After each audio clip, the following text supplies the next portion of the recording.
So I've been offline, off social media for maybe a total of 48 hours, and at this point, the revelations are flying in. So I'm going to go ahead and give my expert opinion on what social media is and what social media does.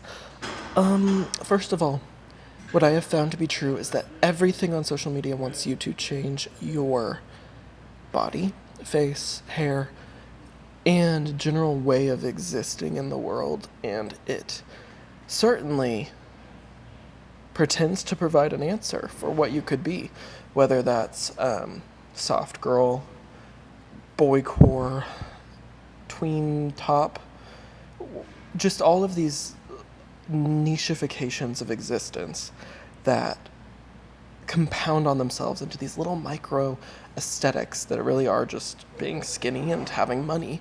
What was I saying about that? It just wants you to be that. And being offline for 48 hours has shown me that I really don't care what I am.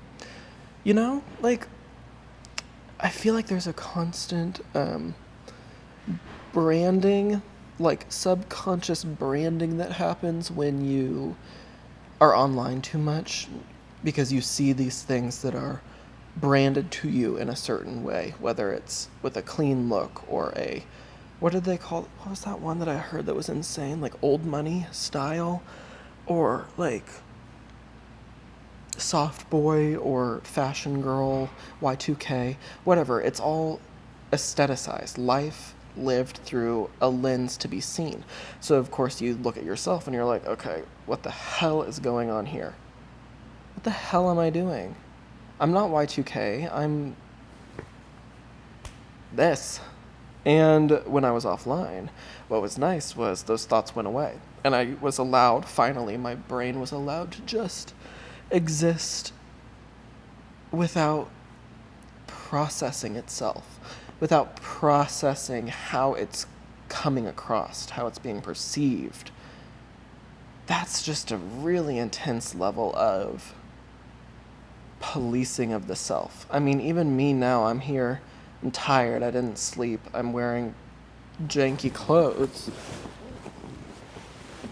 I could feel bad about it. Sometimes I do feel bad about it. But what am I gonna do? Like, this is what we've got. This is where we are today. Anyways, social media sucks. Yeah. That's what I wanted to start with. What I wanted to say after that, though, was I went on a walk outside and I touched grass with my best friend, and that's really helpful. Anytime you want to engage in that horrible game of why am I not enough, go outside, go outside, go outside. I'm saying it for myself, go outside, because the answers are not going to be found on the phone. Ooh, they're not going to be found on the phone. But let's talk about something positive. I've been back to good coffee. As we know, New York did not provide the good coffee, but I'm back to doing my own brewy blend, which is a brew. I got, and this is not me coming for anyone, but I got Emma Chamberlain's coffee, and it wasn't good. I think my theory is it's supposed to be iced, because she drinks iced coffees. It's not really supposed to be drank hot, maybe with a little bit of sweetener, because I drank that shit hot and black, and it tasted foul. I'm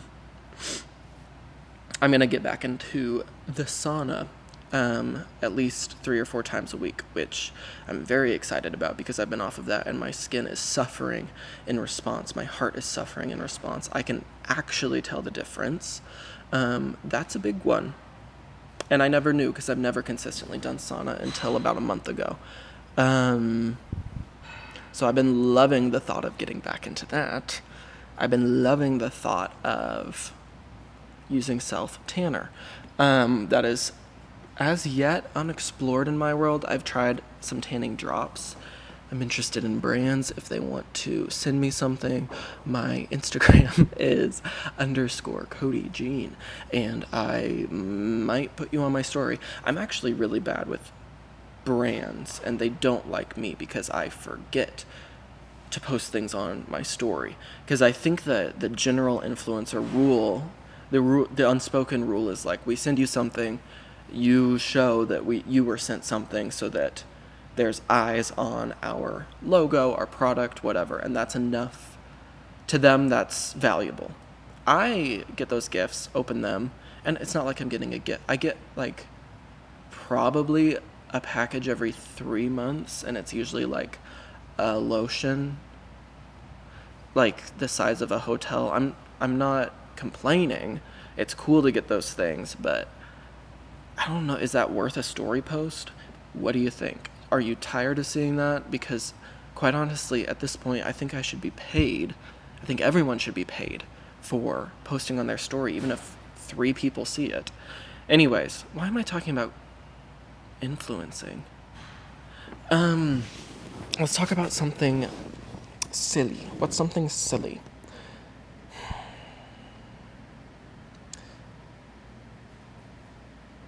Those cute animals. Those cute animals. I saw some really cute animals in New York. I saw some adorable squirrels.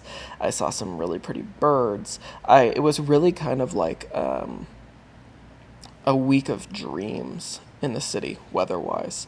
It was 70 degrees and sunny the entire week without a cloud in the sky.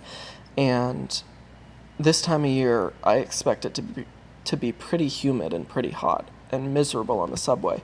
It was a dreamland. It was perfection. The sunsets were cute. The animals were cute, as I told you. I loved it. I do want to go to Paris. I do. I've never been outside the United States. Isn't that crazy? Well, okay, maybe that's not crazy. Maybe that's just not being born wealthy. But, yeah, I've been landlocked. I've never crossed an ocean, which makes me very vintage, which makes me very, like, 1800s human, like, not leaving the the continent I was born on.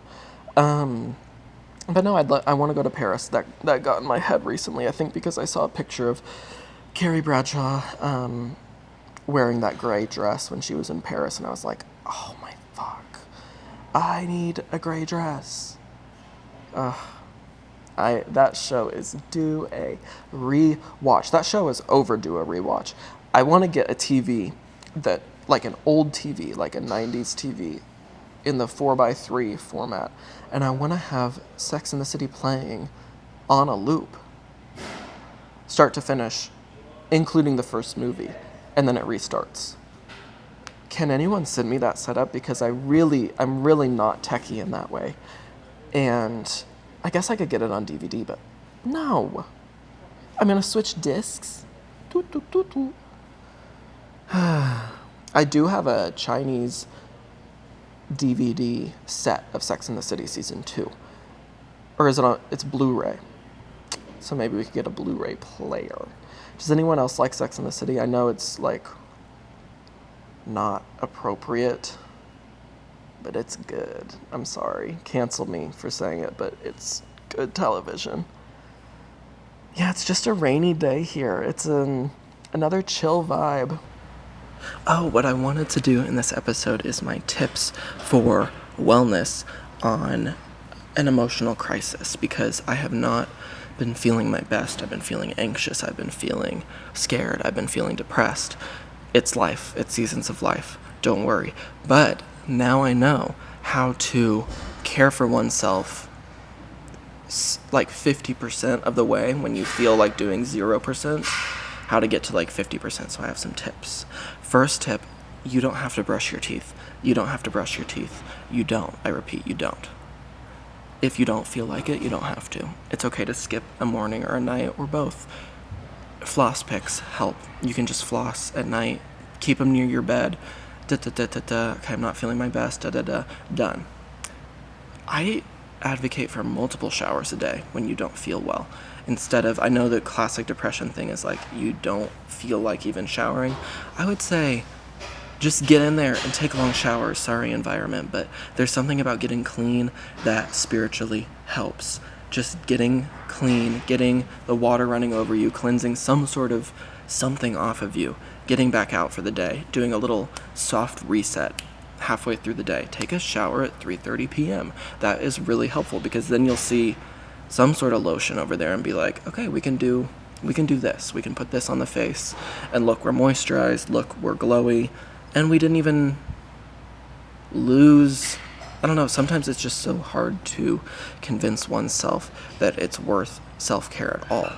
Speaking of the social media thing, I think it's almost like there is so much to do in the realm of looking good for social media, for an online audience, for some perceived eye that is watching, that it can be paralyzing.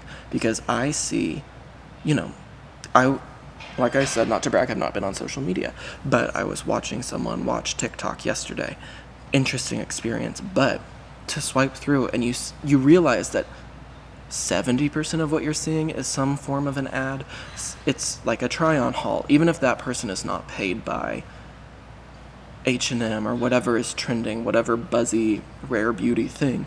It is still commerce first and beauty first and some sort of sale point first, because that's what drives action and drives the world of capitalism.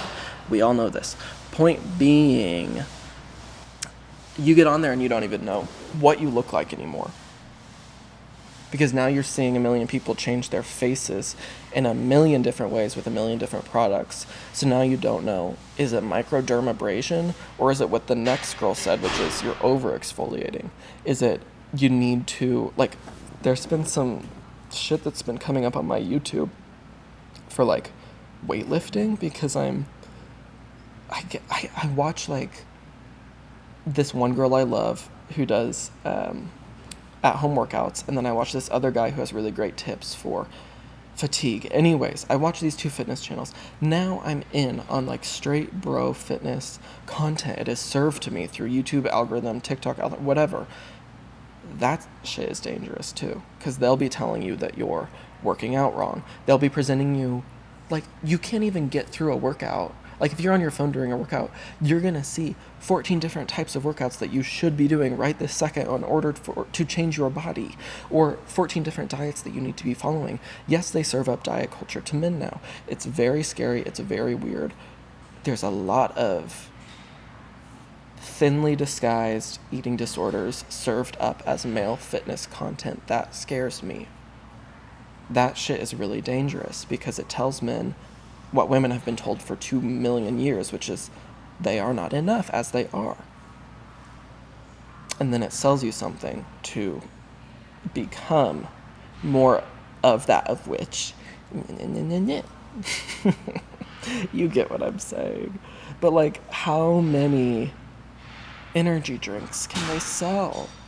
How much energy do we really need? I love when they like get like a Charli D'Amelio type to like have like an energy drink sitting on the table in a video. Ooh, I think just because I know a guy who, when I was in 7th grade, he was in 8th grade, and he collapsed and his heart apparently stopped for a moment because he had multiple Monster energy drinks that day, and he had been doing that instead of drinking water. But that showed me really early on that shit is not safe and healthy, and it scares me that this is the stuff, like that, vaping, drinking, that stuff really is being sold to children. Same with this fitness content.